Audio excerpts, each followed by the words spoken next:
Welcome everybody. Just working on getting into a spot here to have a little bit of practice. I know I'm off screen still. Just adjusting the technical sides of things, or facets, or whatever the appropriate word would be.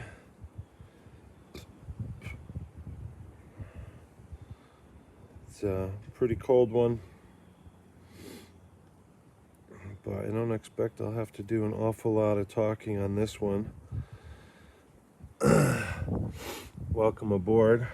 I'll be starting in just a moment, so I just want to check in and share. I think I'll put my hot drink over here nearby. Glad that you could join us. We're going to be doing some review of our stances today, but more than a review, I'm really interested in getting just practice of the stances in, and maybe have a chance to offer a couple different ways into those stances. The front clock, because I think we're going to be doing it with the clock a little bit, and I'm sure that the audio is going to be horrible today, but this is all just practice. Very little. I'm coming closer. I know you can't see my face.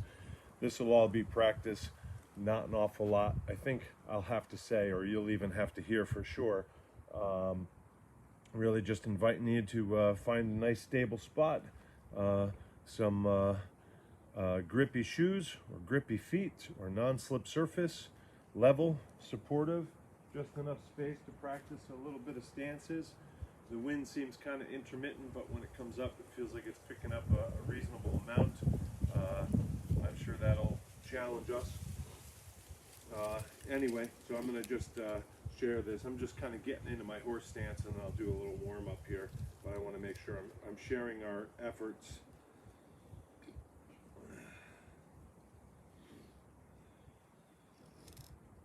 It kind of looks like, oh yeah, I guess we're still live. There's like a screen here that made it seem like we're not live anymore, so who knows. So I think I'm going to go into it and see who we can share it with.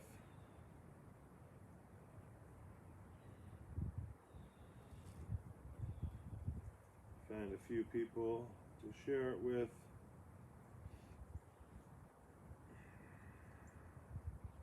Who might enjoy, because you never know. I'm going to share it with a couple groups.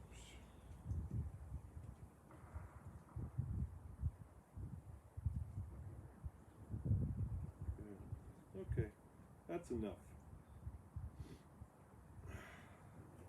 So I think I could probably remember every stance we practiced. So my plan is just to go through each stance and spend a little bit of time in them. Probably not doing too much correcting, maybe some reminding. Now I'm realizing that you guys definitely can't see me, so I have to adjust the tripod bit a hint. See if that works.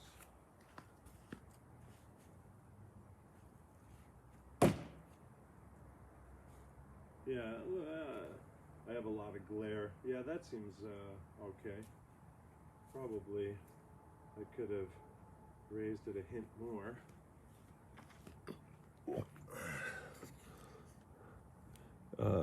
One of the challenges that I'm facing south here, and so I'm pretty much looking right at the sun as it's somewhere around noon. But on top of that, the surface that I'm using is the car to place the tripod on.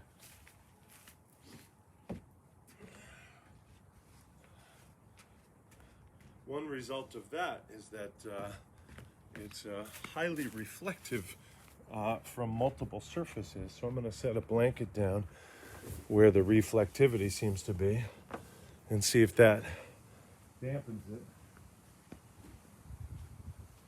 Yeah, that certainly seems quite a bit dampened. Isn't this fun to watch this part where we set up? Good, so if you have an opportunity to, yeah, that's far better. If you have an opportunity to get a totem with you, we may incorporate that today. I'll sort of post a look at my view here. If it allows me to do that. Oh no. If it does. Yeah, it doesn't look like it lets me post a photo in the comments for a live stream. Maybe it does, maybe it doesn't. Chances are you can't really hear me with the wind anyway, so that's okay.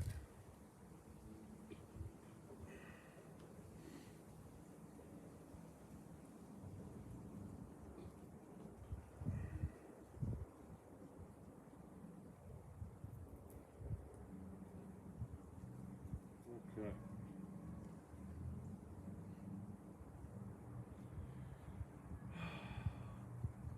I'm gonna shift my weight to one leg, drive my knee forward, drive my knee to the diagonal, drive my knee to the outside. This is unweighted, so I'm really just looking to explore the rotation of the hip, the movement of the knee, the rotation of the ankle. And since my weight's all here, I'm vertical over that side. My guess is I'll probably practice in my flow class tonight. We'll probably do the same thing. We do a 45-minute Tai Chi flow class. I call it Let Go and Flow. Every week, and the idea is it's just follow along, very little talking. It's just shift into the flow. You can drop in. You're not behind if you've missed month after month. You're not behind if you miss a given week. We just slip into the flow every week. 45-minute class, nothing very challenging, nothing to memorize. Just slip into the flow, follow along. I'm kind of thinking I might do this warm-up in class tonight.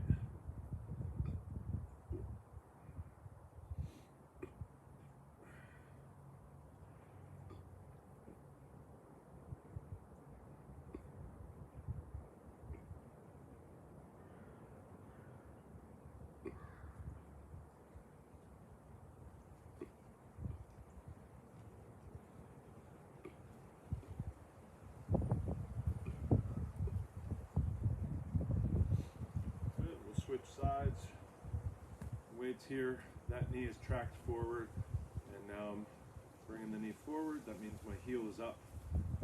Bring my knee forward, knee to the diagonal outer corner, knee to the diagonal inner corner, maybe just 30 degrees in, depends on my flexibility.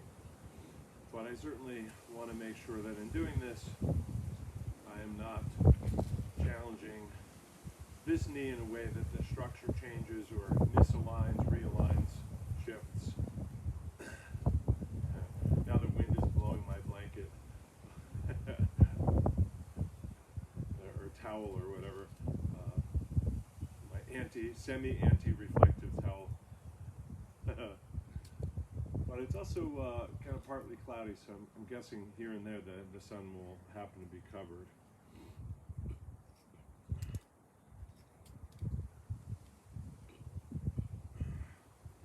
Same kind of movement I might use, kind of while I'm cooking, my hands are busy, kind of closing a cabinet under the counter. Just drive the knee after the manner of a push or a punch. Exploring that.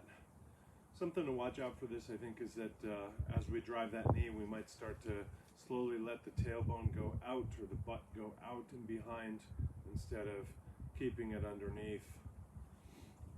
In other words, nice vertical alignment. Nice way to start the overall vertical alignment of the spine is with a foundation of the spine being itself a level platform. Good. So now I'm going to just stand, and I'm going to, I guess I'll do this without the shoe on. I'm going to stand on one leg, and I'm going to try and wiggle the foot, thinking that I'm holding the ankle and shaking out the foot. And then hold the knee and shake out the calf, which of course also shakes out the foot. And if you can, shake out the hip so that the whole leg gets shaken, but this one, of course, hasn't changed.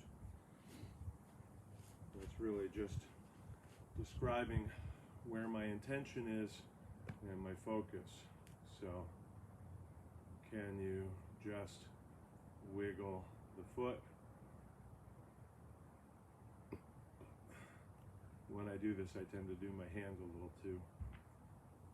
And then can I move the shin from the knee?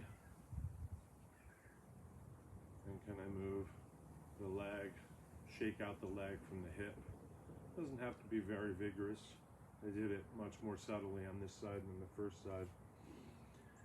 Now I'm going to just practice coming into my stance. Hi Drew. Hi Kelly again. Hooray. Jeffrey is here. Hooray, man. Good to see you, my brother. Hi Stephen. Well, I miss you, Jeffrey. Haven't seen you in a long time. Very few people with that kind of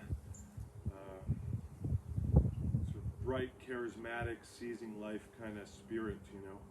Jeffrey really has this real spirit of I'm alive, isn't this great, isn't everything fantastic? So glad to have you all here. And Seafood Care is here too, thank you. Kelly, yet again. Thank you, thank you. Hope you're doing well, Drew.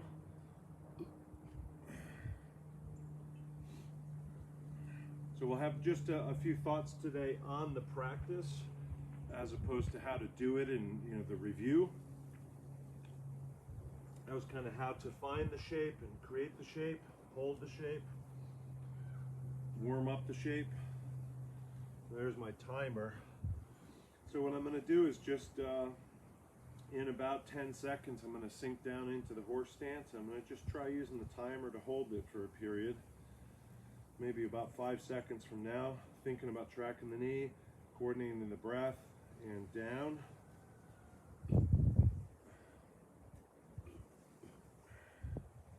So I'm thinking maybe we'll stay in the down position for 1 minute.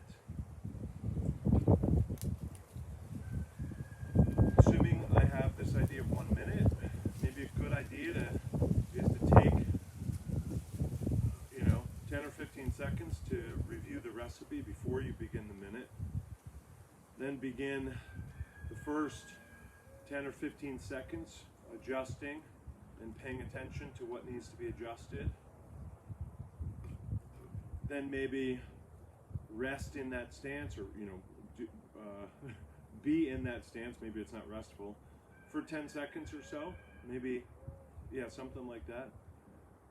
Then a couple seconds of further assessment, recovery of corrections, deepening of corrections, more advanced corrections, reminders of things that have now slipped that you previously had corrected, newly remembered corrections.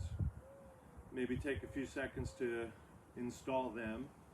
So now you're about 35, 40 seconds out of your minute. Then take 5 seconds. I'm just talking about kind of a ratio using the 1 minute guide. If I had stood for 5 minutes, I might do a similar ratio. Then maybe take 5 seconds to just become okay with the degree of corrections that you have and say, I'm done making corrections. I've certainly triaged my corrections and made the ones that are most healthfully important. I've corrected for anything dangerous. There's still plenty I could do to be more like my teacher.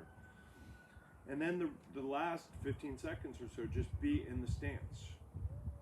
Faults, foibles, frailties and all, just be in the stance. This is a good reason to have coordinated the breath with the coming into the stance and maintained the function of the breath and the presence of the mind with the breath as we make corrections, as we scan for errors, both our sort of knowledge bank as well as our physical and emotional and mental state, scanning for errors in the being. I'm sure I've gone to about 1.5 minutes now that I was talking, so good. Let's come up. I'll wait for 30 seconds in the up position and we'll return to it And maybe I'll call out a few seconds. About 10 seconds from now, we'll go back down. So start reviewing the recipe. What do you want to watch out for? What are you concerned with? What are your common errors? What's that new lesson you got this week? 3 seconds, 1, and down. So in 10 seconds, we'll be done with our installation of the stance as best as we could. 5 more seconds. What other corrections? And good, you're done. So just be in this position. Good, now begin looking into the position for other corrections, deeper, more advanced, maybe intermediate, newly remembered. Good, let's start installing those corrections or that correction. Good. Then a few seconds of just becoming okay with that. That's as far as I got today. Good, and then 15 seconds or so just to be in the stance, as far as you've come today. Now that went all fast because you're listening, I'm talking, I'm trying to watch the time, and we'll come up. So that felt like it went fast, partly because just 1 minute might feel like it's pretty fast, but also because I'm trying to think how to say it at the right time per the clock. You have to process it, and then by the time you look, that's all I have to stand for. I didn't have a chance. If you incorporate that kind of process, you can do it all much faster. You don't have to wait for me to say it. You don't have to read it. You're not timing it to the clock as precisely as I was trying to do. You're following that general pattern. And you'll have much more room to breathe, if you will, doing that. So in about 20 seconds, we're going to try it again. Hi, Deborah. Hello. Hooray. And I think I'm going to try and take a few notes this time so I can update this when we post it as well. So because I started doing that, we'll take another 30 seconds of rest. If you want, you can go through some of the stretching that we've been doing. So 30 seconds to rest. I'm going to start to do this.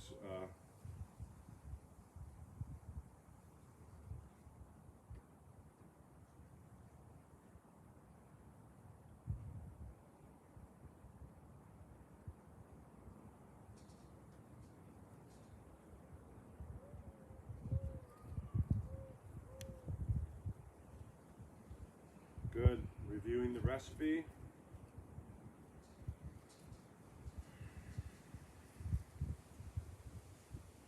About 10 more seconds, 5 seconds, we'll settle into the stance. I'm definitely trying to do too much here. Good, and we'll settle in.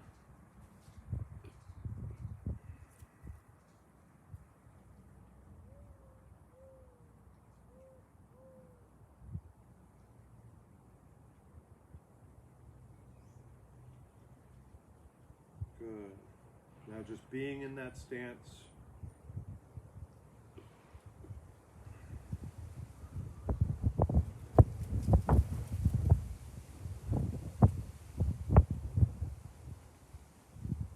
Then begin scanning for next level errors, returning mistakes, newly remembered corrections or adjustments, intermediate level things, whether that's psychological, breathing, postural, what have you.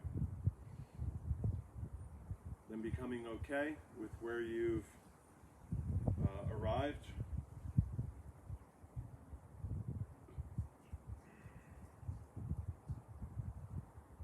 And then let's just be okay, be present in this built stance.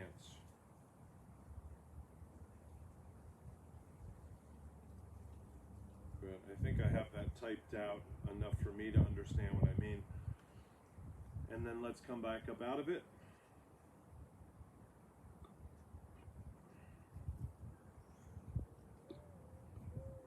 Good. We're just in our rest now, so during the rest, you can step out if it's what you need. Sometimes just walking a bit can help. You can certainly exercise a little bit. One of the exercises that we've done, stretch something out. Certainly take a different stance while you rest from that stance. And let's give it 20 seconds. We'll start again.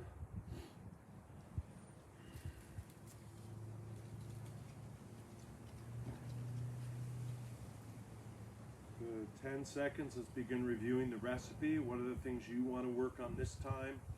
What are the things that you generally need a reminder for? And settling into the stance.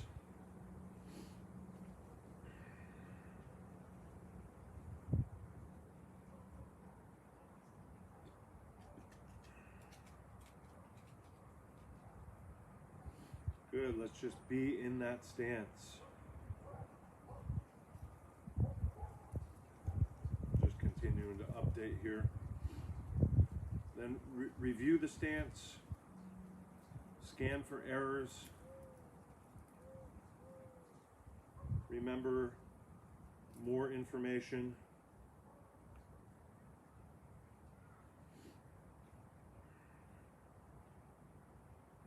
Install corrections.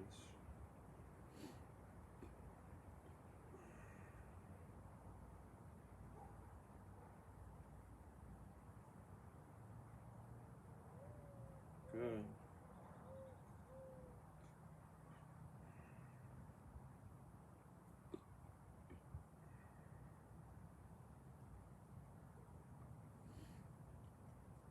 Be okay with where you arrived. I'm not following the clock precisely. I'm trying to write the notes for us.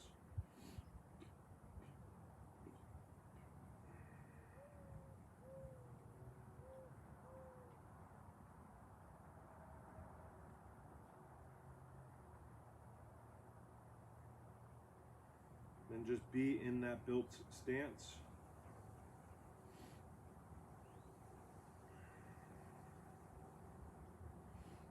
I wonder if anybody that joins these actually sticks around and does the practice, or I just talk to emptiness and then record it. A Zen cinematographer, I guess. And we'll come out of it, even though I wasn't watching the time that time. Perhaps I could have. See if I can move this where it's less glare. Yeah, that seems okay. Not too bad.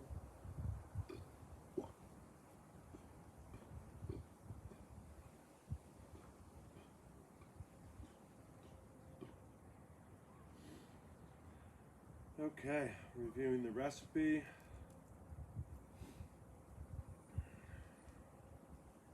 Sitting.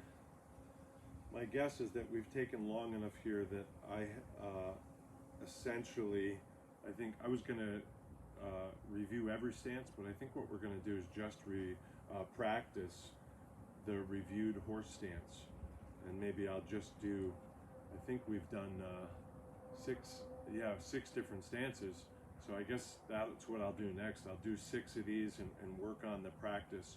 Maybe I'll kind of write this out a little bit better so I'm a little bit more cogent.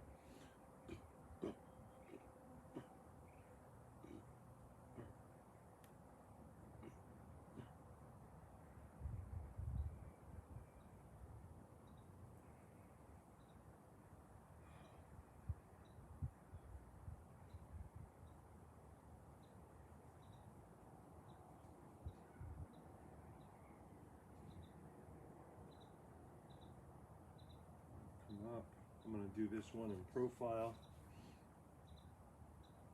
Reviewing the recipe. Into the stance. Breathing.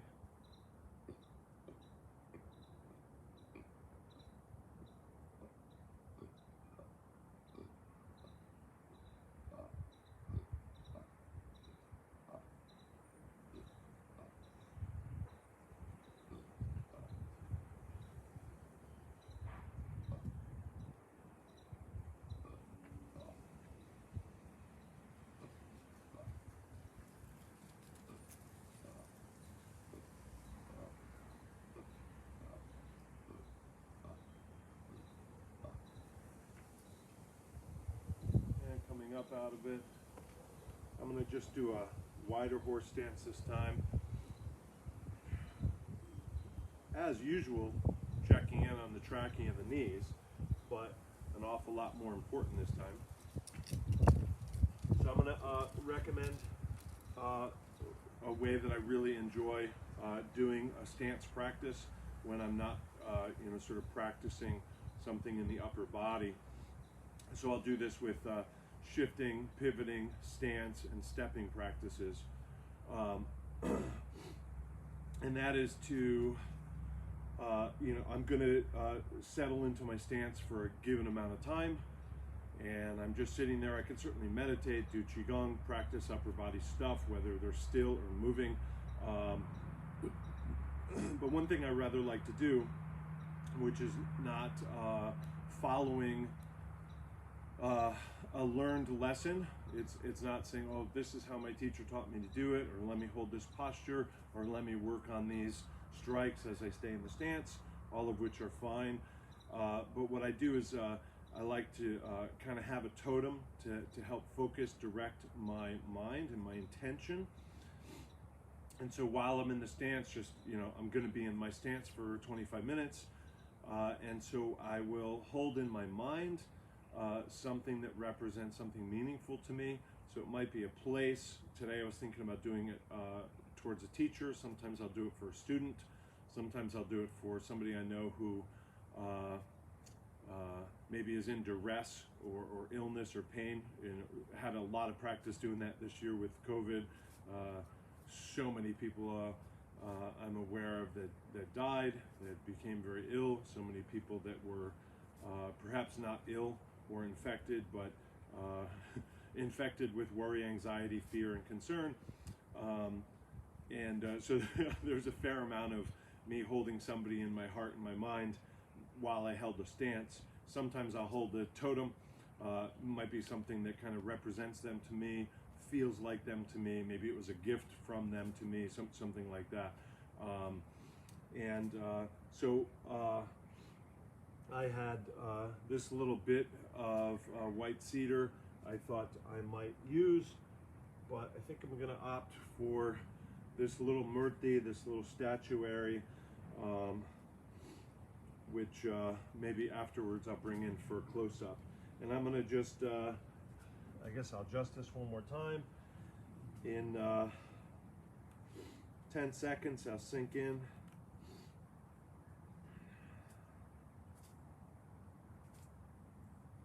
Reviewing the recipe and then committing.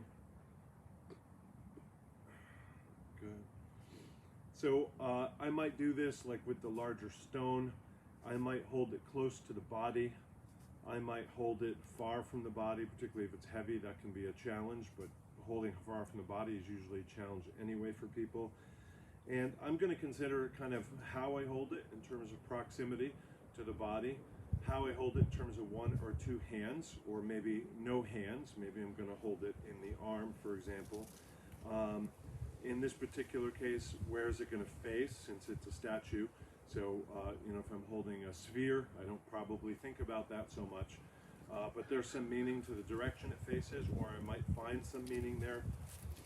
One hand or two, how close to the body, and then what level, and am I holding it low? Am I holding it high? Am I holding it one side or the other? And some of that might not really make any difference to me. I don't care if I hold this one with one or two hands, for example. I don't really care if it's high or low. I don't care if it's right or left side, but I want to consider all those things because I might care. And if I do care, great. I'm reminded of when I was, I think I was rebuilding a kitchen cabinet or something.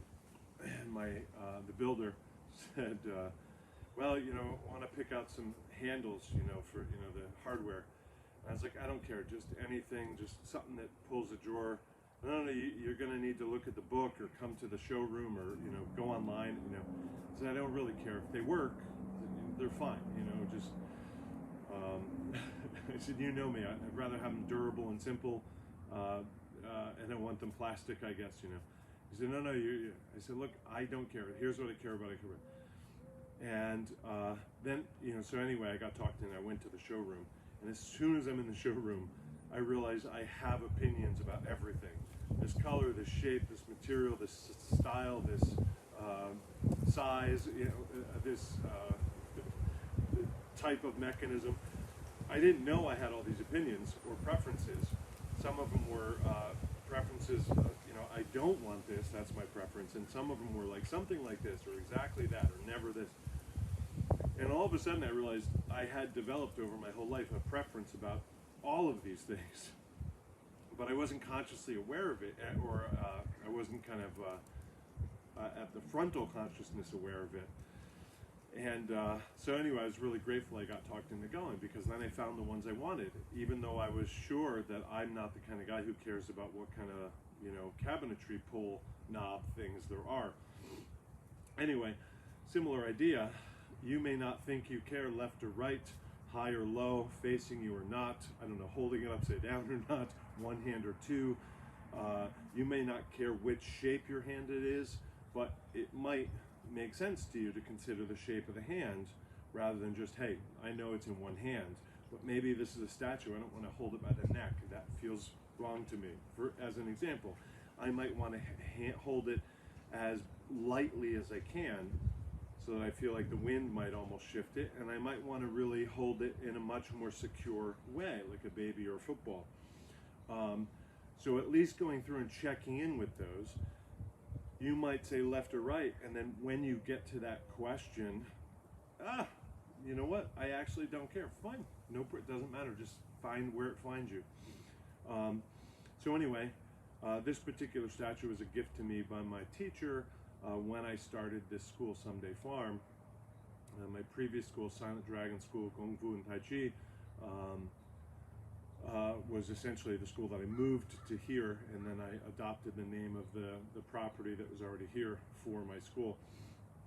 So in a sense, one school dissolved and another began.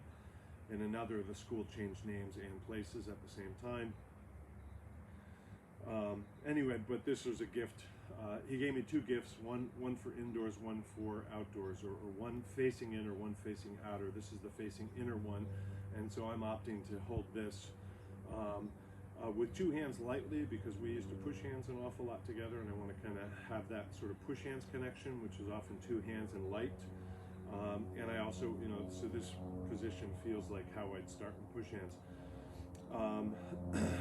And the other would be on the elbow, so that's what I'm doing. And I'm having it face my heart for obvious reasons. I love the man. And so anyway, that's how I'm finding my position. And this is really, here, I don't know how, I forgot the time that I started on, but maybe 4 minutes or 5 minutes. But I'm just in my practice. What I'm doing is my horse stance. But my emotional, psychological, mental focus is on something really meaningful to me. And maybe I recount a story or 5 from that teacher. Maybe I'd like to imagine their favorite color and kind of hold that color in my mind, or even face that color or something as I practice. So this is just a little bit of stance training with a totem, or murphy, or a talisman, a focus. And if you'll allow me, I'm going to just kind of settle into this. This teacher's name is Rick, if you'd like to know.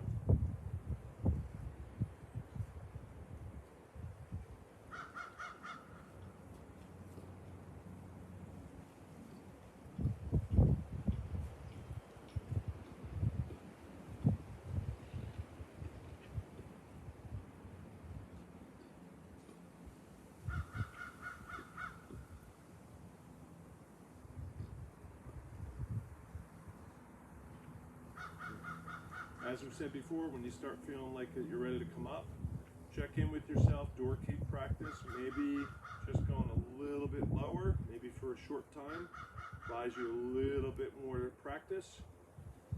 It's counterintuitive, but it often works. It might not buy you 10 more minutes here, but it might buy you another minute, another 30 seconds, another 3 minutes. Now that I've gone lower, next time I have a Doorkeep opportunity, I might just come up to that original position, which is a little higher than I am now, and pause there, see if I can hold that. That'll probably feel like a respite now that I'm lower. And certainly, you know, we could have done this practice, you know, starting quite low, or anywhere above that. I'm going to just check in, see if there's questions. Of course, I already know there's not because nobody ever asks any questions. Hi Deirdre. Oh wow, I just did a really low stance and then Deirdre's on. Deirdre and I practice low stances together, but just for the gram. Okay. So that's about all the time I have because I have to get to another class and I don't really have a clear idea how close I am to doing it. Yeah, it looks like I have 7 minutes till it starts, so that might be a good time to stop. I think what I'll do is I'll just do that same warm up as a cool down, more or less as a review. And what I'm doing is I'm kind of blending those two exercises we did, so I'm kind of pumping it in these various directions and trying to loosen the whole leg so it gets a little shake. But here I'm just driving from the knee. Before we did it ankle, knee, and hip, and shift.